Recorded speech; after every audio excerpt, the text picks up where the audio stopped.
ప్రధానమంత్రి ఆవాస్ యోజనను వినియోగించుకుని రాష్ట్రంలో అర్హత కలిగిన ప్రతి పేదవాడికి 2029 నాటికి పక్కా ఇళ్లు మంజూరు చేయాలని అధికారులను ముఖ్యమంత్రి చంద్రబాబు ఆదేశించారు.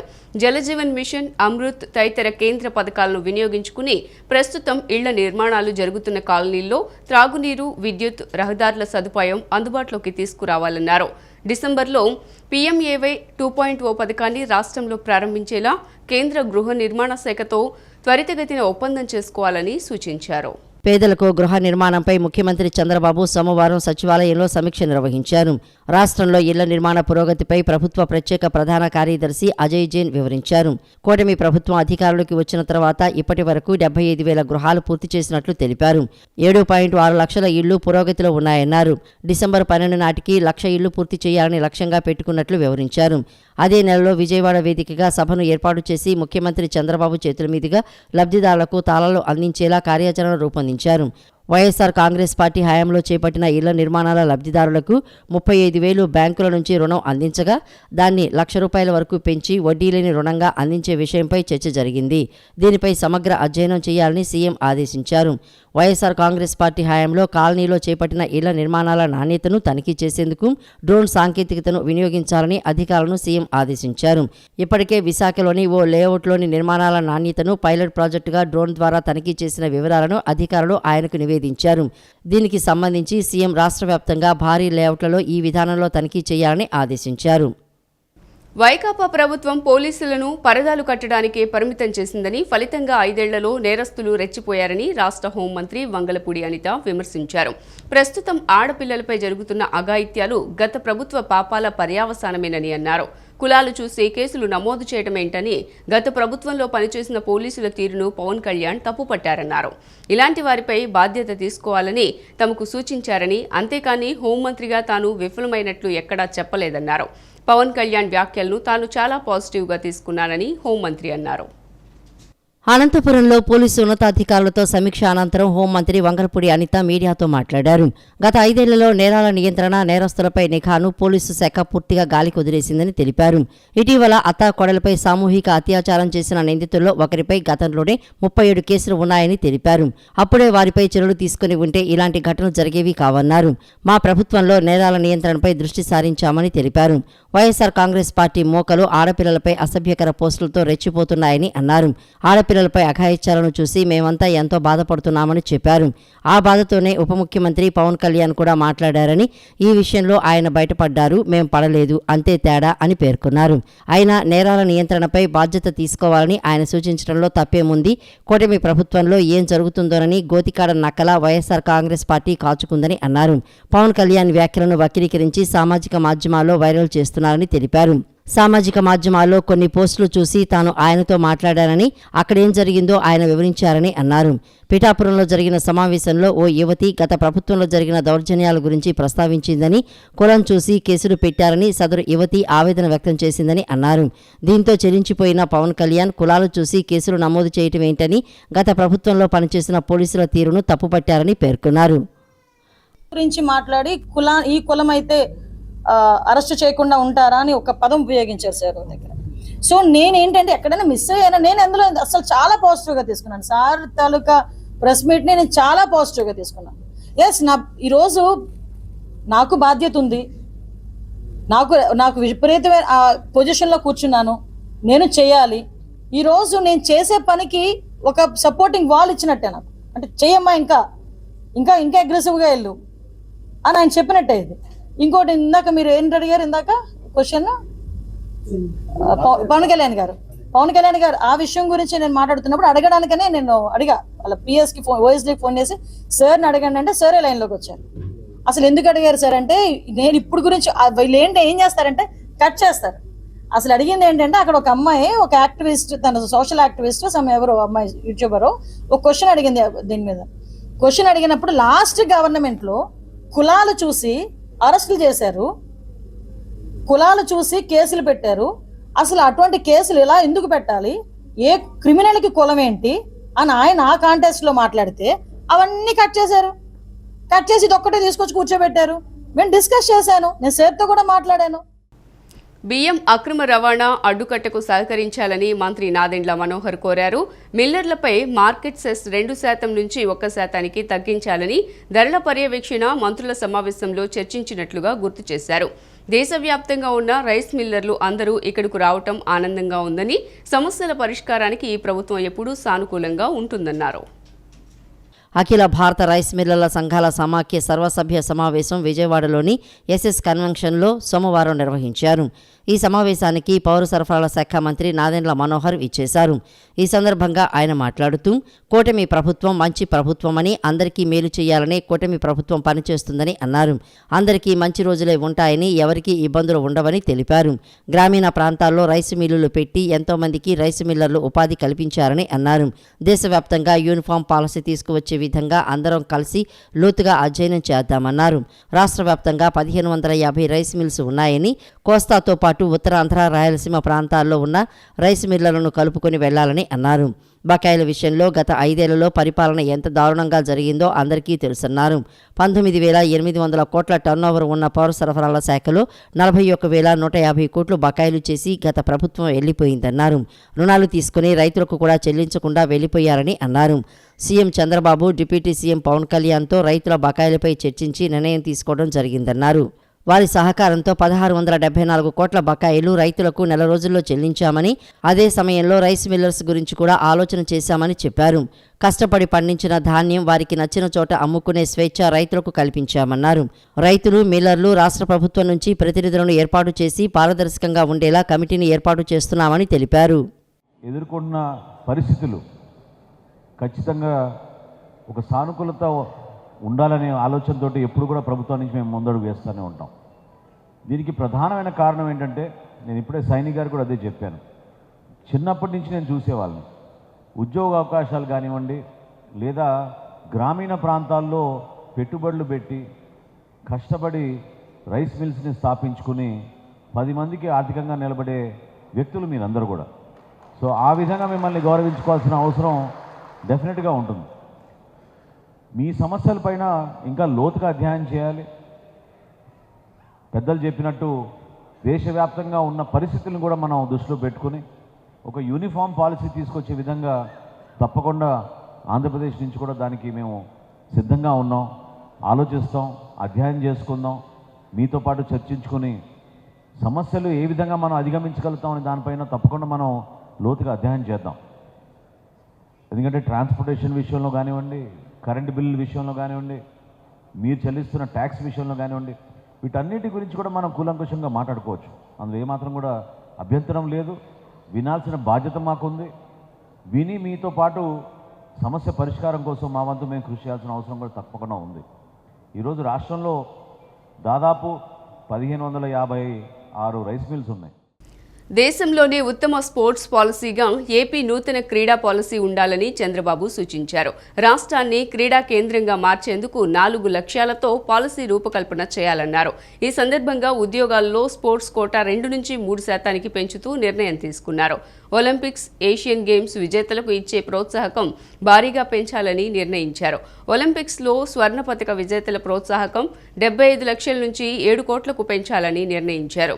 స్పోర్ట్స్ ఫర్ ఆల్ విధానంతో నూతన క్రీడా పాలసీకి సీఎం ఆమోదం తెలిపారు. రాష్ట్రంలో నూతన క్రీడా విధానంపై ముఖ్యమంత్రి చంద్రబాబు సమీక్షించారు.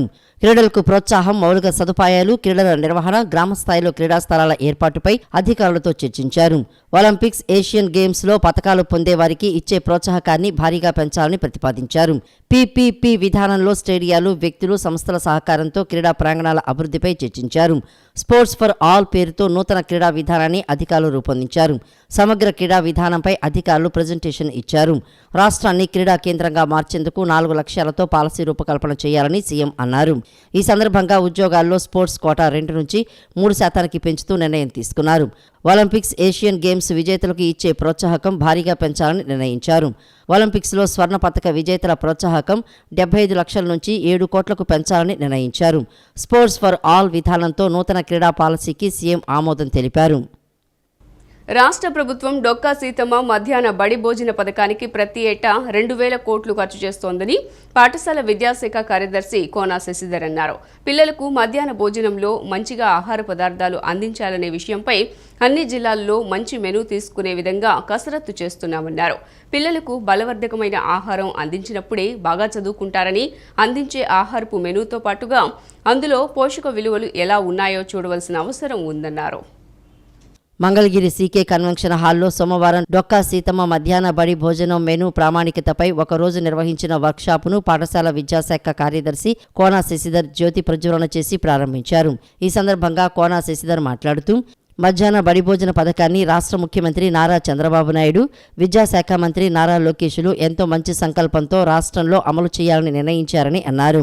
రాష్ట్ర ప్రభుత్వం మధ్యాహ్న బడి భోజన పథకానికి ప్రతి ఏటా 2,000 కోట్లు ఖర్చు చేస్తుంటే ఇందులో కేంద్రం 400 కోట్లు ఇస్తుండగా రాష్ట్ర ప్రభుత్వం 1,600 కోట్లు ఖర్చు చేస్తోందని తెలిపారు. రాష్ట్రంలోని 3 ప్రాంతాల్లో వివిధ ఆహారపు అలవాట్లు ఉన్నాయని అన్నారు. రాయలసీమ, ఉత్తరాంధ్ర, కోస్తాంధ్రలో స్థానికంగా పండించే కూరగాయలను ఆహార పదార్థాలుగా అందించే మెనూలో చేర్చాలని సంకల్పించారు. పిల్లలు ఏది ఇష్టపడతారో అవి వారికి అందుబాటులో వస్తే వారు ఇష్టంగా తీసుకుంటారని అన్నారు. అందరికీ ఆమోదయోగ్యమైన మెనూ అమలు చేస్తే పిల్లల పౌష్టికాహారానికి ఉపయోగపడి వారు బాగా చదువుకునే విధంగా తోడ్పడటంతో పాటు భావి భారత పౌరులుగా తయారవుతారని తెలిపారు. స్థానికంగా అందుబాటులో ఉండే కూరగాయలను దృష్టిలో ఉంచుకొని మెనూ తయారు చేస్తే పిల్లలందరికీ ఇష్టమైన మెనూగా ఉంటుందన్నారు. నేషనల్ ఇన్స్టిట్యూట్ ఆఫ్ న్యూట్రిషన్ శాస్త్రవేత్త జె శ్రీనివాస్ మాట్లాడుతూ విద్య, న్యూట్రిషన్ అనేవి విద్యార్థులకు చాలా ముఖ్యమైనవని తెలిపారు. ఇవి నాణానికి 2 వైపులా బొమ్మ, బొరుసు లాంటివన్నారు. వంట ప్రాక్టీసును కొంచెం మార్చాల్సి ఉందని, ఎలా మార్పు చేసుకోవాలో ఆలోచించాల్సి ఉందని అన్నారు. పోషకాహార గ్యాప్ను గమనించి చర్యలు తీసుకోవాలన్నారు. Food future foundation senior retired IAS అధికారి ప్రవీణ్ అగర్వాల్ మాట్లాడుతూ ఆంధ్రప్రదేశ్ రాష్ట్ర ప్రభుత్వం మధ్యాహ్న బడి భోజన పథకంపై కొత్తగా ఆలోచించి ముందుకు వెళ్తోందని అన్నారు. స్థానికంగా దొరికే కూరగాయలతో ఆహార పదార్థాల మెనూ తయారు చేయాలనే ఆలోచన మంచిదన్నారు. ప్రజా సమస్యల పరిష్కార వేదిక ద్వారా ప్రజల నుండి స్వీకరించిన అర్జీలపై పూర్తి స్పష్టతతో పరిష్కరించినప్పుడే అర్జీదారులు సంతృప్తి చెందడంతో పాటు అర్జీలు పునరావృతం అయ్యే అవకాశం ఉండదని జిల్లా ఇన్ఛార్జ్ కలెక్టర్ డాక్టర్ నిధి మీనా తెలిపారు. అర్జీదారులు సంతృప్తి చెందేలా పారదర్శకంగా పరిష్కారం ఉండాలని, గడువు తీరిన అర్జీలు ఏ స్థాయిలోనూ పెండింగ్ ఉండరాదన్నారు. ప్రజా సమస్యల పరిష్కార వేదిక పబ్లిక్ గ్రీవెన్స్ రిడ్రెసల్ సిస్టమ్ కార్యక్రమంలో భాగంగా సోమవారం కలెక్టరేట్ పింగళి వెంకయ్య సమావేశ మందిరంలో జిల్లా ఇన్ఛార్జి కలెక్టర్ డాక్టర్ నిధి మీనా అర్జీదారుల నుండి వినతులను స్వీకరించారు. ఈ సందర్భంగా ఇన్ఛార్జి కలెక్టర్ మాట్లాడుతూ ప్రజల నుంచి స్వీకరించిన అర్జీలను నిశితంగా పరిశీలించి సమస్యపై స్పష్టత కలిగినప్పుడు అర్జీదారులు సంతృప్తి చెందేలా పరిష్కరించగలుగుతారని అన్నారు. అర్జీలను నిర్ణీత గడువులోగా పరిష్కరించాలని పారదర్శకత నిబంధనలను పాటిస్తూ అధికారులు ప్రత్యేక దృష్టి సారించి స్పష్టతతో కూడిన పరిష్కారం చూపాలని పేర్కొన్నారు. రాష్ట్ర ప్రభుత్వం ప్రతిష్టాత్మకంగా ప్రజా సమస్యల పరిష్కార వేదిక కార్యక్రమం ద్వారా ప్రజల సమస్యలను పరిష్కరించే విధంగా చర్యలు తీసుకుంటుందన్నారు. అర్జీదారులు సంతృప్తి చెందేలా పారదర్శకంగా పరిష్కారం ఉండాలని, గడువు తీరిన అర్జీలు ఏ స్థాయిలోనూ పెండింగ్లో ఉండరాదని అన్నారు. సంతృప్తికరంగా పరిష్కారం చూపితే ప్రభుత్వ ఆశయం నెరవేరుతుందనే సందేశం ప్రతి అధికారి దృష్టిలో ఉండాలన్నారు. జిల్లా స్థాయి అధికారులు క్షేత్రస్థాయి అధికారులతో సమన్వయం చేసుకుని అర్జీల పరిష్కారంపై ప్రత్యేక దృష్టి పెట్టాలన్నారు. తమ సమస్యలు పరిష్కారం అవుతాయనే నమ్మకంతో అర్జీదారులు వినతులను సమర్పిస్తారని, ఆయా అర్జీలకు సకాలంలో పరిష్కారం చూపాల్సిన బాధ్యత అధికారులపై ఉందని జిల్లా ఇన్ఛార్జి కలెక్టర్ నిధి మీనా అన్నారు. ప్రకాశం జిల్లాలో వెలిగొండ ప్రాజెక్టును వైకాపా ప్రభుత్వం పట్టించుకోకుండా రైతులు, ప్రజలకు ఏ విధంగా అన్యాయం చేసింది, ప్రాజెక్టు పెండింగ్ పనులు పూర్తికి తీసుకోవాల్సిన చర్యలు, బడ్జెట్లో నిధుల కేటాయింపు అవసరాలు తదితరాలపై క్షేత్రస్థాయిలో పరిశీలించి సీఎం చంద్రబాబు, జలవనరుల శాఖ మంత్రి రామానాయుడుకి సమగ్ర నివేదిక అందించినట్లు రాష్ట్ర 20 సూత్రాల కార్యక్రమం అమలు కమిటీ చైర్మన్ లంకా దినకర్ తెలిపారు. వెలిగొండ ప్రాజెక్టును పూర్తి చేసినట్లు జగన్ అప్పట్లో ప్రకటించి రైతులను మోసగించారన్నారు. క్షేత్రస్థాయిలో చాలా పనులు పెండింగ్లోనే ఉన్నాయని తెలియజేశారు. రాష్ట్ర 20 సూత్రాల కార్యక్రమం అమలు కమిటీ చైర్మన్ లంకా దినకర్ సచివాలయంలో సోమవారం విలేకరులతో మాట్లాడారు. వెలుగొండ ప్రాజెక్టును పూర్తి చేసినట్లు జగన్ అప్పట్లో ప్రకటించి రైతులను మోసగించారని అన్నారు. క్షేత్రస్థాయిలో చాలా పనులు పెండింగ్లోనే ఉన్నాయని తెలిపారు. సవరించిన అంచనాల ప్రకారం ప్రాజెక్టు పూర్తికి 3,638 కోట్లు అవసరమని పేర్కొన్నారు. ప్రాజెక్టు పూర్తి అయితే 8 నియోజకవర్గాల్లో 4.5 లక్షల ఎకరాలకు సాగునీరు అందుతుందన్నారు. పశ్చిమ ప్రకాశంతో పాటు నెల్లూరు జిల్లాలో తాగునీటి సమస్య పరిష్కారం అవుతుందని చెప్పారు. త్వరలో ప్రవేశపెట్టబోయే బడ్జెట్లో నిధులు కేటాయించాలని సీఎంను కోరతామని దినకర్ వివరించారు. జలవనరుల శాఖ మంత్రి, రాష్ట్ర జలవనరుల శాఖ మంత్రి నిమ్మల రామానాయుడు గారి యొక్క ఆధ్వర్యంలో, అలాగే విద్యుత్ శాఖ మంత్రి గొట్టిపాటి రవికుమార్ గారు, సాంఘిక సంక్షేమ శాఖ మంత్రి బాల వీరాంజనేయ స్వామి గారు, వీరందరి యొక్క ఆధ్వర్యంలో మేము వెలిగొండ ప్రాజెక్ట్ని క్షేత్రస్థాయిలో వెళ్ళి సమీక్షించడం జరిగింది. ఇప్పుడు కూడా ఇవాళ ఒంగోలులో డిఆర్సి కలెక్టర్ గారి యొక్క ఆధ్వర్యంలో, ఇన్ఛార్జి మినిస్టర్ ఆనం రామనారాయణ రెడ్డి గారి ఆధ్వర్యంలో ఇవాళ అక్కడ హాజరయ్యి రావడం జరిగింది. అక్కడ కూడా డిఆర్సీలో కూడా వెలుగొండ ప్రాజెక్టుకి సంబంధించి మా పర్యటన, అక్కడ ఏ వివరాలతోటి మేము దానికి సంబంధించినటువంటి సమీక్షలో ఉన్నటువంటి నివేదికలను ఏ విధంగా తయారు చేశాము, రాబోయే ఎంతకాలంలో దాన్ని పూర్తి చేసేటటువంటి వివిధ రకాల దాని గురించి కూడా చెప్తాను. ఎందుకంటే ఇవాళ ముఖ్యమంత్రి చంద్రబాబు నాయుడు గారికి, అలాగే సంబంధిత శాఖ మంత్రులకి, నిన్న పర్యటనలో ఉన్నటువంటి మంత్రులందరికీ కూడా మేము 20 పాయింట్స్ ప్రోగ్రామ్స్ నుంచి 20 సూత్రాల అమలు కార్యక్రమాల అమలు చైర్మన్గా మా యొక్క విభాగం నుంచి నివేదిక వాస్తవ విద్యుత్ ఛార్జీలపై కూటమి ప్రభుత్వం మాట తప్పి ప్రజలను మోసం చేసిందని సిపిఎం రాష్ట్ర కార్యదర్శి వర్గ సభ్యుడు సిహెచ్ బాబురావు తదితరులు ఆగ్రహం వ్యక్తం చేశారు. ఎన్నికల హామీలు నిలబెట్టుకోవాలని డిమాండ్ చేశారు. ఈ నెల 8 నుంచి రాష్ట్ర వ్యాప్తంగా ఆందోళనలు చేపడతామని, 14న ప్రభుత్వ కార్యాలయాల వద్ద నిరసనలు తెలుపుతామని వెల్లడించారు. ప్రజలపై 17,000 కోట్ల ట్రూఅప్ ఛార్జీల భారాన్ని మోపడం తగదని బీసెంట్ రోడ్లో సోమవారం సిపిఎం రాష్ట్ర కార్యదర్శి వర్గ సభ్యుడు సిహెచ్ బాబురావు ధర్నా చేశారు. పంపిణీ సంస్థలు విడుదల చేసిన నోటిఫికేషన్ నకళ్లను దహనం చేశారు. సిపిఎం రాష్ట్ర కార్యవర్గ సభ్యులు బాబురావుతో పాటు నేతలు దోనేపూడి కాశీనాథ్, బోయ్ సత్యబాబు, కె శ్రీదేవి తదితరులు మాట్లాడారు. 6,072 కోట్ల విద్యుత్ సర్దుబాటు ఛార్జీల భారం ఆదేశాలు మరవక ముందే మరో 11,000 కోట్ల భారం వేస్తూ నియంత్రణ మండలి పేరుతో పంపిణీ సంస్థలు నోటిఫికేషన్ విడుదల చేయడం దారుణమన్నారు. 2023-24లో వినియోగించుకున్న విద్యుత్తుపై ప్రతి యూనిట్కు ₹0.5 నుంచి ₹2.50 వరకు భారం పడుతుందని ఆగ్రహం వ్యక్తం చేశారు. వైఎస్ఆర్ కాంగ్రెస్ పార్టీ ప్రభుత్వ అవినీతిపై విచారణ చేయాలని, నేతలను శిక్షించి తప్పులను సరిచేయాలని కోరారు. భారాలు తగ్గించాలని డిమాండ్ చేశారు. గత ప్రభుత్వం బడా కంపెనీలకు చెల్లించిన అక్రమ సొమ్మును తిరిగి రాబట్టాలని విజ్ఞప్తి చేశారు. హామీలు నిలబెట్టుకోవాలని పేర్కొన్నారు. ఈ నెల 8 నుంచి రాష్ట్ర వ్యాప్తంగా ఆందోళనలు చేపడతామని, 14న ప్రభుత్వ కార్యాలయాల వద్ద నిరసనలు తెలుపుతామని వెల్లడించారు. తెలుగుదేశం పార్టీ, జనసేన, భారతీయ జనతా పార్టీలు ప్రజలను పీల్చి పిప్పి చేస్తున్నాయంటూ తాళ్లతో లాగుతూ ప్రదర్శన చేశారు. ఖర్చులు పెరిగిపోయినాయి, వరద దెబ్బలు, జనం అతలాకుతలం అయిపోతా ఉన్నారు. నిజంగా ఇప్పుడైనా మీరు ఈ భారం ఆపండి. భారం ఆపకపోతే పోరాటం సాగిస్తాం. ఈ నెల 8వ తారీఖు నుండి 14వ తారీఖు వరకు రాష్ట్ర వ్యాప్తంగా అధిక ధరలు, ఈ కరెంటు భారాల మీద ఆందోళన కార్యక్రమాలు చేస్తాం. 14వ తారీఖు ప్రభుత్వ కార్యాలయాల దగ్గర రాష్ట్ర వ్యాప్తంగా ఆందోళన చేస్తాం. ఇప్పటికైనా విరమించండి, లేకపోతే రాష్ట్రంలో చిన్న వ్యాపారాలు, చిన్న పరిశ్రమలు దెబ్బతినిపోతాయి. కరెంట్ రేటు పెరిగితే పరిశ్రమలు మూతపట్టమే, ఉపాధి దెబ్బతింటుంది. కొత్త పరిశ్రమలు రావటం కాదు, కొత్త ఉద్యోగాలు రావటం కాదు, ఉన్న ఉద్యోగాలు ఆగిపోతాయి, రాష్ట్ర అభివృద్ధి దెబ్బతింటుంది. అందుకే జనానికి కరెంటు షాక్ ఇవ్వాలంటే జనమే ఈ ప్రభుత్వానికి కరెంట్ షాక్ ఇస్తారు. గుర్తుపెట్టుకోండి, సిపిఎం పార్టీ అప్పుడు ఇప్పుడు పోరాడతాం. ఈ ఛార్జీల భారం తగ్గే వరకు పోరాటం ఆపేది లేదని హెచ్చరిస్తా ఉన్నాం. చేస్తే అనుభవిస్తావు జాగ్రత్త అని చెప్పనేటువంటిది హెచ్చరించదలుచుకున్నాం. రేపు 8వ తేదీ నుండి 15వ తేదీ దాకా నిత్య జీవితావసర వస్తువుల ధరలు, విద్యుత్ ఛార్జీల భారాలు, వీటన్నిటికీ వ్యతిరేకంగా పెద్ద ఎత్తున పొలిటికల్ క్యాంపెయిన్, రాజకీయ క్యాంపెయిన్, ప్రజా సమస్యల మీద ప్రజాపక్షంగా, ప్రతి నిజమైన ప్రతిపక్షంగా ఈ రాష్ట్రంలో సిపిఎం పార్టీ బయలుదేరబోతూ ఉంది. ఈ ప్రచార క్యాంపెయిన్ని లోపే సమాధానం చెప్పి ఈఆర్సీతో ఒప్పించి అది ఆపు చేపిస్తావా, రద్దు చేపిస్తావా, లేదా నీ సంగతి ఏంటో తేల్చుకోమని చెప్పనేది కూడా ఈ సందర్భంగా హెచ్చరిస్తూ ఉన్నాం. ఈ జరగబోయేటువంటి క్యాంపెయిన్లో ప్రజలు పాల్గొని సహకరించాల్సిందిగా విజ్ఞప్తి చేస్తాం. కార్యక్రమంలో B Ramana Rao, P Krishna, K Durga Rao, N Srinivas, Kalyan, PV Anjaneyulu పాల్గొన్నారు.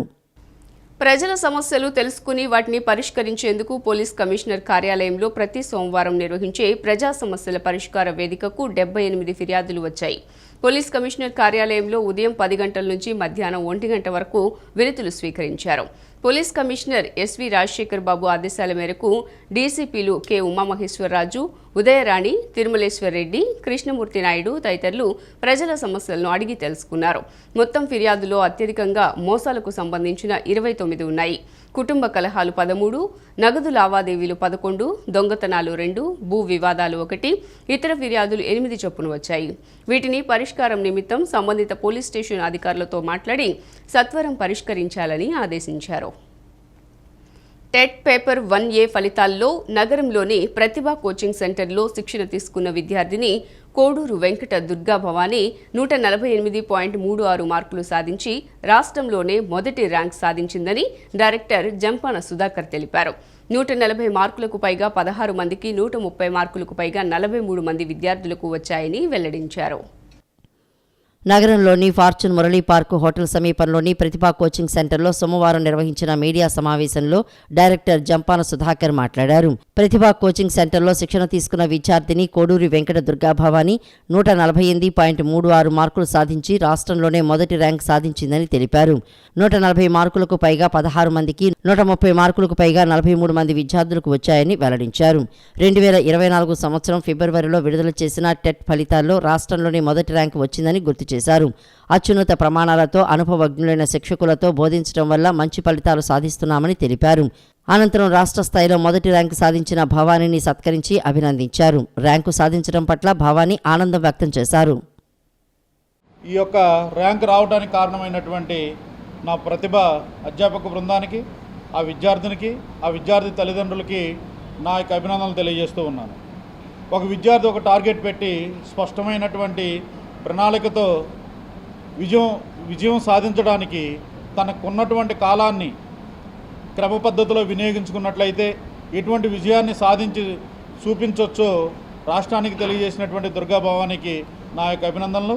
అలానే తన తండ్రి టాపీ మేస్త్రిగా వర్క్ చేస్తూ తన కూతుర్ని ఉపాధ్యాయురాలుగా చూడాలనేటువంటి తన కళని సాకారం చేయడానికి టెట్లో అత్యధిక మార్కులు, అంటే ఈ అమ్మాయికి 19.35 మార్క్స్ వరకు కూడా రీచ్ అయ్యేటువంటి అవకాశం ఉంది. ఇంకా హాఫ్ మార్క్తోనే టెట్లో ఉండేటువంటి 20% దగ్గరగా ఉంది. ఇక రిమైనింగ్ జరిగేటువంటి 80 మార్కుల్లో జరిగేటువంటి డిఎస్సి ఎగ్జామినేషన్లో ఈ అమ్మాయి అత్యధిక మార్కులు సంపాదించి రాష్ట్ర స్థాయిలో మొదటి ర్యాంకును కైవసం చేసుకుంటుందని ఆశిద్దాం. నా పేరు కే వెంకట దుర్గా భవానీ. నేను 2024 జూలై టెట్లో 148.36 మార్క్స్ సాధించడం జరిగింది. నేను ప్రతిభా కోచింగ్ సెంటర్ విద్యార్థిని అని చెప్పడానికి చాలా గర్వపడుతున్నాను. ఎందుకంటే టెట్ పడినప్పటి నుంచి ఏదైతే 3 నెలల సమయం ఇవ్వడం జరిగిందో రాష్ట్ర ప్రభుత్వం, ఆ 3 నెలల సమయాన్ని ఎలా టైం టేబుల్ వేసుకొని రివిజన్కి ఎలా షెడ్యూల్ పెట్టుకోవాలి, అలాగే ఎగ్జామ్స్ ఎలా అటెంప్ట్ చేయాలి అనేది ప్రతిభా కోచింగ్ సెంటర్లో డైరెక్టర్ సార్ శ్రీ జంపాన సుధాకర్ గారు గైడెన్స్లో మేము డైలీ టెస్ట్లు, వీక్లీ టెస్ట్లు, అలాగే సబ్జెక్ట్ వైజ్ గ్రాండ్ టెస్ట్లు, ఓవరాల్ గ్రాండ్ టెస్ట్లు అనేది రాయడం జరిగింది. వాటిల్లో మా వీక్నెస్ ఎక్కడ ఉంది, లైక్ ఏ సబ్జెక్ట్లో మేము మార్క్స్ లూజ్ అవుతున్నాము, ఏ సబ్జెక్ట్ని ఎలా ప్రిపేర్ అవ్వాలి, ఏ సబ్జెక్ట్లో ఎంతవరకు సబ్జెక్ట్ స్కోప్ ఉంది, అదేవిధంగా మాకు ఎగ్జామ్ పేపర్లో డిఫికల్టీ అనేది అనిపించలేదు. మెయిన్ పాయింట్, రాష్ట్రంలో చాలామంది ఎగ్జామ్ అనేది డిఫికల్ట్గా ఫీల్ అయ్యారు. కృష్ణా జిల్లా బాపులపాడు మండలం వేలేరు గ్రామంలో చెరువులు, కుంటలు, ప్రభుత్వానికి చెందిన భూములు ఆక్రమణకి గురవుతున్నాయని గ్రామానికి చెందిన కడియాల సాంబశివరావు ఆరోపించారు. 10 సంవత్సరాలకు పైగా తాను న్యాయస్థానంలో చేసిన పోరాటం ఫలించి కోర్టు ఆక్రమణలు తొలగించారని ఆదేశించారన్నారు. కానీ న్యాయస్థానం ఆర్డర్స్ను కొందరు విస్మరించి తొలగించడం లేదని, దీనిపై అధికారులు చర్యలు తీసుకోవాలని కోరారు. కుంటలు, వాగులు, వంకలు ప్రభుత్వాస్తులో ఉన్న చెట్లన్నీ నరికేయడం వల్ల దానికి ఎదుర్కొంటానికి నేను చాలా ప్రయత్నాలు చేశాను. అది నా వల్ల కాక అధికారులు పట్టించుకోవడం అవినీతి అక్రమాలను అరికట్టకు లోకాయుక్తలో పిటిషన్ ఫైల్ చేసి ఉన్నాను. 2012లో పిటిషన్ నెంబర్ 7035 7036/2012. అది ఆ పిటిషను 2022 9 నెలల్లో మాకు అనుకూలంగా ఆర్డర్ వచ్చి మొత్తం చెరువులు, కుంటలన్నీ ఖాళీ చేయమని ఆర్డర్స్ ఇచ్చి. అలాగే హైకోర్టు కూడా కామన్ ఆర్డర్ కూడా ఇచ్చింది. ఏపీ హైకోర్టు ప్రధాన న్యాయమూర్తి గారు కూడా కామన్ ఆర్డర్ ఇచ్చి ఉన్నారు. అది కూడా అమలు జరపట్లేదు. తర్వాత అధికారులు అంటే కలెక్టర్ గారిని ఎన్నిసార్లు కలిసినా కూడా ఆర్డర్ ఆయనకు చేరినాక 10 మాసాల తర్వాత హైపవర్ కమిటీ లోకాయుక్త సూచించిన విధంగా హైపవర్ కమిటీ జిల్లాధికారితో వేసి ఉన్నారు. వారు ఈ రోజు వరకు పట్టించుకోలేదు. డిప్యూటీ సీఎం పవన్ కళ్యాణ్ను కలవకుండా తనను అడ్డుకుంటున్నారని ఇబ్రహీంపట్నానికి చెందిన బత్తుల శివనాగలక్ష్మి ఆవేదన వ్యక్తం చేశారు. తమ సమస్యలు పవన్ కళ్యాణ్కు విన్నవించుకునేందుకు ప్రయత్నిస్తున్నా వెళ్లనివ్వటం లేదన్నారు. విజయవాడ ప్రెస్ క్లబ్లో మీడియాతో మాట్లాడిన ఆమె పవన్ కళ్యాణ్ విజయం సాధించాలని తాను పలు ఆలయాలకు పాదయాత్ర చేశానని తెలిపారు. ఎన్నికల తర్వాత తనను కలిస్తే న్యాయం చేస్తానని పవన్ కళ్యాణ్ హామీ ఇచ్చారని తెలిపారు. కానీ ఇప్పుడు అసలు అవకాశమే ఇవ్వటం లేదని మీడియా ముందు కన్నీరు పెట్టుకున్నారు. మీకు న్యాయం చేస్తాను, నేను వచ్చిన తర్వాత నేను మా అమ్మాయిలకి అట్లానే ఇస్తాను, న్యాయం చేసి లండన్లో సీట్ వచ్చింది సార్, మా పిల్లలకి సాయం చేయాలి సార్ మీరు అని అడిగితే చేస్తానమ్మా అని నాకు మాట ఇచ్చారు. ఇంకా మాట ఇచ్చిన తర్వాత సార్ గెలిచిన దాకుంటే సార్ గెలిచిన తర్వాత 5 నెలల నుంచి తిరుగుతూనే ఉన్నా. సార్ కాడికి ఒక్కసారి నన్ను తీసుకెళ్ళండి, నేను ఆయన కోసం పాదయాత్ర చేశాను, నేను ఆయన కోసం ఆయన గెలిపియాలని చెప్పి నేను ఏ సంవత్సరం అయితే నేను 2023 జూన్ నెలలో వెళ్ళాను, 2024 జూన్ నెల అదే నెలలో ఆయన ప్రమాణ స్వీకారం చేశాడు. వెంకటేశ్వర స్వామి సాక్షిగా చెబుతున్నాను, ఆయన కావాలని నేను 2023లో జూన్ నెలలో పాదయాత్ర చేస్తే 2024లో జూన్ నెలలో ఆయన ప్రమాణ స్వీకారం చేశాడు. ఆ తండ్రి సత్యవంతుడు చూపించాడు, నా కోరిక నెరవేర్చాడు, ఆయన గెలిచాడని సంతోషపడ్డాను. తర్వాత ఆయన దగ్గరికి మంగళగిరి 20 సార్లు వెళ్ళాను. నాయన నా పరిస్థితి ఇది, మా అమ్మాయిలకి సాయం చేస్తా ఉన్నారు, ఒక్కసారి ఆయన్ని కలిసి నా పరిస్థితి ఇదిని నేను చెప్పుకుంటాను. ఆయన సాయం చేస్తే చేశాడు, లేకుంటే లేదు. నేను ఒకసారి వెళ్ళి కలిశాను కాబట్టి ఆయన గెలిచిన తర్వాత రమ్మన్నాడు కాబట్టి ఒకసారి నాకు అవకాశం ఉండని నేను ఎమ్మెల్యేలని అందరినీ ఎంతమందిని కలిసినా కానీ ఎవరు పట్టించుకోవట్లా. వరద బాధితులకు పూర్తిగా న్యాయం చేయాలని సీఎం ఆదేశాలను తక్షణమే నెరవేర్చాలని గాంధీనగర్ ధర్నా చౌక్ వద్ద ఐఎఫ్టీయూ ఆధ్వర్యంలో ఆందోళన చేపట్టారు. విజయవాడ నగరంతో పాటు ఉమ్మడి కృష్ణా జిల్లా వ్యాప్తంగా వరద బాధిత ప్రాంతాల్లో వెరిఫికేషన్, నష్టపరిహారం అందించడంలో ప్రభుత్వం పూర్తిగా విఫలమైందని ఐఎఫ్టీయూ రాష్ట్ర ప్రధాన కార్యదర్శి రామకృష్ణ ఆరోపించారు. సర్వం కోల్పోయిన బాధితులకు 25,000 రూపాయలు ఏ మేర సరిపోతాయని ప్రశ్నించారు. ప్రభుత్వ నిధులతో పాటు దాతలు ఇచ్చిన విరాళాలతో వరద బాధితులకు పూర్తి స్థాయిలో నష్టపరిహారం అందించాలని రామకృష్ణ డిమాండ్ చేశారు. వీళ్ళంతా కూడా ఉన్నారు. ఒక్క ప్రాంతంలో, రాష్ట్రంలో ఒక ప్రాంతంలో ఈ రకంగా వరద ముంపుకు గురవుతే కనీసం ఒక ప్రాంతంలో ఉన్నటువంటి ప్రజలందరికీ కూడా న్యాయం చేయడంలో, వెరిఫికేషన్ చేయడంలో అధికారులు వైఫల్యం చెందారని మేము భావిస్తా ఉన్నాం. ఇప్పటికీ ఈ ముంపుకు గురైనటువంటి ఎవరైతే ప్రాంతాల్లో ఉన్నారో ఆ ప్రాంతాల్లో ఉన్నటువంటి వాళ్ళకి కరెంటు బిల్లులు కానీ, అలాగే మున్సిపల్ ట్యాక్స్ కానీ, అలాగే ఫీజు ఏ అయితే ఉన్నాయో కాలేజీ విద్యార్థులకి వాళ్ళకి 1 సంవత్సరం పాటు రద్దు చేయాలని చెప్పేసి కూడా మేము డిమాండ్ చేస్తున్నాం. మీరు ఇస్తున్నటువంటి 25,000 రూపాయలు సర్వం కోల్పోయినటువంటి కుటుంబానికి ఏ మేరకు న్యాయం జరుగుతుంది అనేది కూడా ప్రభుత్వాన్ని ప్రశ్నిస్తా ఉన్నాం. వేల కోట్ల రూపాయలు ఈ రోజు వరద బాధితులకు నష్టపరిహారం చెల్లించడం కోసం ఉద్యోగస్తులు, స్వచ్ఛంద సంస్థలు, అనేక దాతలు ప్రభుత్వానికి నిధులు ఇచ్చారు. ఆ నిధులన్నిటిని కూడా సక్రమంగా వినియోగించాలని చెప్పేసి కూడా ఐఎఫ్టీగా మేము డిమాండ్ చేస్తున్నాం. లేని పక్షంలో మిగిలినటువంటి బాధితులతో కూడా పెద్ద స్థాయిలో ఆందోళన చేస్తామని చెప్పేసి కూడా ప్రభుత్వాన్ని హెచ్చరిస్తా ఉన్నాం. సిటీ న్యూస్ ఇంతటితో సమాప్తం. తిరిగి వార్తల్లో మళ్ళీ కలుద్దాం. అంతవరకు సెలవు. నమస్కారం.